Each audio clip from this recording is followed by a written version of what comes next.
Kwenye elimu tumefanya maboresho ya sera. Maboresho ya sera haya tumegundua kwamba tuna vijana wengi nchini wamemaliza ngazi mbalimbali za elimu. Wako ambao wanaendelea, lakini wengine hawajaendelea, na serikali tunawajibika kuwatafutia fursa za kuendeleza kipaji elimu yao, ikiwemo na vipaji vyao. Na tukagundua kwamba mchakato huu ni lazima uingie serikalini, ufanyie utafiti ili tubaini mahitaji ya hao ambao wapo waliomaliza ngazi mbalimbali za masomo. Nini tufanye kwa pamoja? Kwa hiyo ofisi ya Waziri Mkuu ilifanya utafiti kupitia wizara yake ya Kazi, Ajira na Vijana, kwa kukutana na vijana, makundi mbalimbali, kuuliza uhitaji na maeneo muhimu ya kuboresha. Lakini sehemu kubwa ya maoni yao kwa matatizo na changamoto iliyoko duniani kote ya ajira, Tanzania pia na sisi tunakabiliwa na tatizo la ajira kwa vijana walio wengi.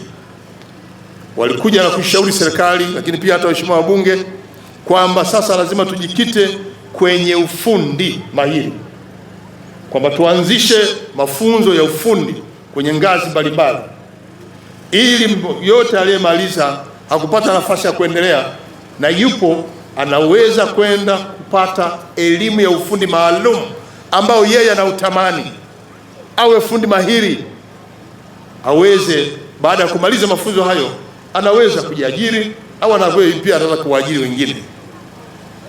Utafiti huu uliofanywa na ofisi ya Waziri Mkuu ulipata ushauri mwingi sana. Ushauri huu ndio ambao sasa tumeingiza kwenye sera, na sera yetu ameagiza lazima tuwe na shule za ufundi kwenye ngazi ya sekondari. Wanafunzi wetu wapate elimu ya ufundi kupitia ngazi hizi za sekondari, na sasa tulitenga bilioni 44.7 kujenga shule moja katika kila mkoa kwa kuanzia kwa ajili ya masomo ya ufundi.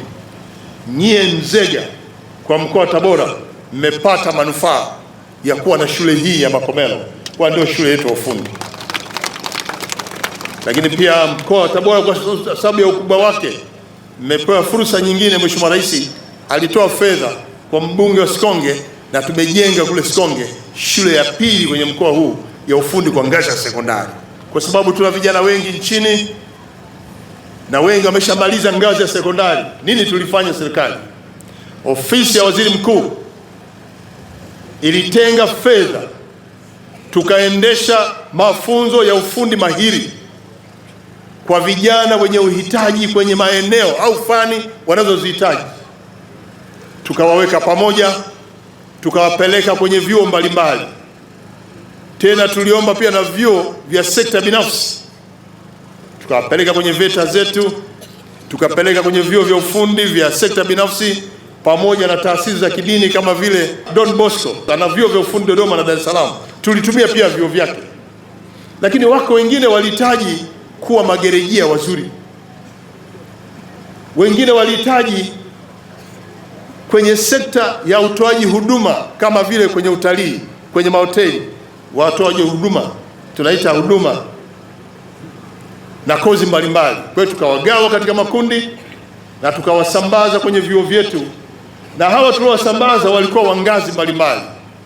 Wako ambao wanatamani kuwa mafundi, amemaliza sekondari, amemaliza darasa 7, lakini pia hata wale chuo kikuu wanaotamani kuwa mafundi, na wao pia tukawaingiza kwenye mpango, wakaenda kwenye vyuo vyetu na tukawaandalia miezi 6 ya mafunzo kwenye eneo maalum ambalo yeye mwenyewe amelihitaji kulisomea na atoke akiwa mahiri.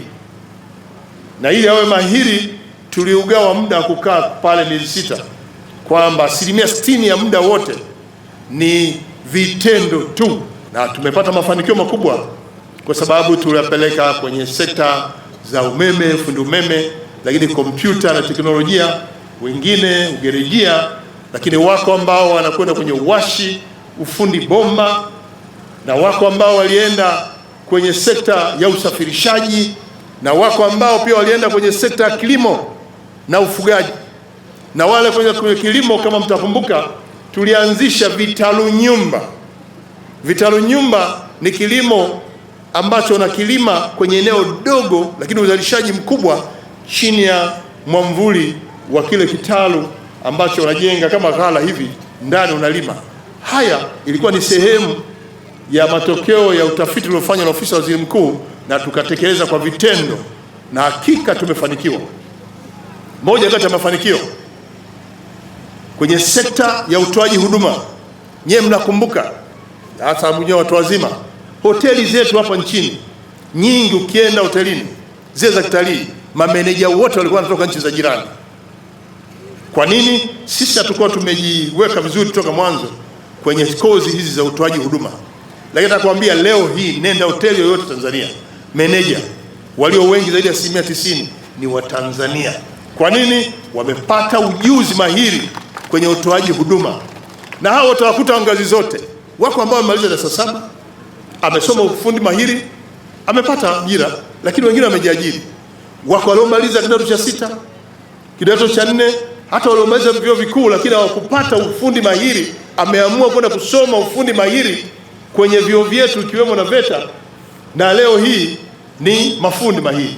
Nataka niwahakikishie vijana wa Tanzania, bila kujali elimu ulionayo, ili mradi unatamani kuwa fundi mahiri kwenye eneo hilo, tumeweka utaratibu mzuri sana wa kuelimisha, huku tukianza kujenga msingi wa ufundi mahiri kutoka kwenye ngazi ya sekondari kwa kujenga shule ya amali kama hii. Kwa hiyo Watanzania, nimekuja kuhakikishia kwamba serikali yenu inaendelea na mkakati wa kuhakikisha kwamba tunawafungulia milango ya ujasiriamali, milango ya kuwawezesha. Ukiwa huko uraiani, unaweza kufanya shughuli ikakupatia soko, na ukafanya shughuli ikakupatia kipato, ukaendesha maisha yao. Tunaona walioingia kwenye kilimo saizi wana kitalu kidogo, wanalima mboga au mazao ya bustani, na anavuna sana na anapata kipato chake. Na tumewakuta huko hata waliomaliza vyuo vikuu wanafanya hizo kazi, ili mradi ametamani yeye mwenyewe kuingia kwenye sekta ya kilimo, kuingia kwenye sekta ya mifugo, kuingia kwenye sekta ya uvuvi, lakini pia ufundi kwenye maeneo haya, lakini pia hata ya utoaji huduma. Tumeona hayo, na mimi nimefanya ziara maeneo kadhaa. Nimeenda Kiela kwani Mbeya, VETA pale.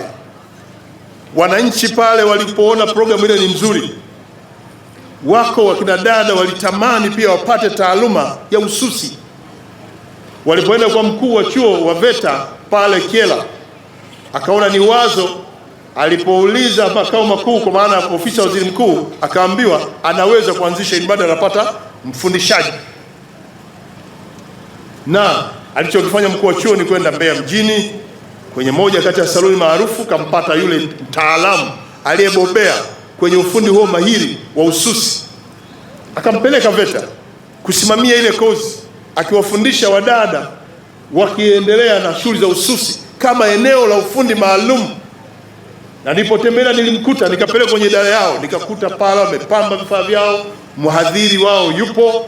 Na nataka niwaambie, aliyekuwa anafundisha ni kijana aliyomaliza kidato cha 4, dada amemaliza kidato cha 4, lakini mahiri kwenye ususi na ni maarufu jijini Mbeya. Lakini miongoni mwa wanaosoma yuko pia mhitimu wa chuo kikuu, anakuja kusomea ufundi maalum wa ususi, na akimaliza anaenda kufungua eneo lake. Haya ndio malengo ya serikali ya kuwafikisha vijana wote ambao mpo kupata ujuzi, ili ujuzi ule utumike katika kujipatia kipato. Tupunguze uhitaji wa ajira. Ni kweli uhitaji wa ajira, ziko ajira rasmi za serikalini kwenye halmashauri, lakini kuna ajira ambazo si rasmi, lakini zenyewe pia zinaleta mapato ya mtu mmoja mmoja, ikiwemo na ufundi mahiri. Na kwa bahati nzuri, sera yetu ya elimu ya sasa imesisitiza elimu ya ufundi mahiri, na tunaita amali. Ndio kwa sababu shule hii tunaita shule sekondari na amali. Amali ni ufundi. Lengo ni kuwaleta vijana waanze kupata ujuzi, anamaliza kidato cha 4 na ujuzi wake, basi huku juu kutakuwa na maeneo yenye ngazi hizo kadiri ya ujuzi anaoitamani aweze kufikia mahali hapa.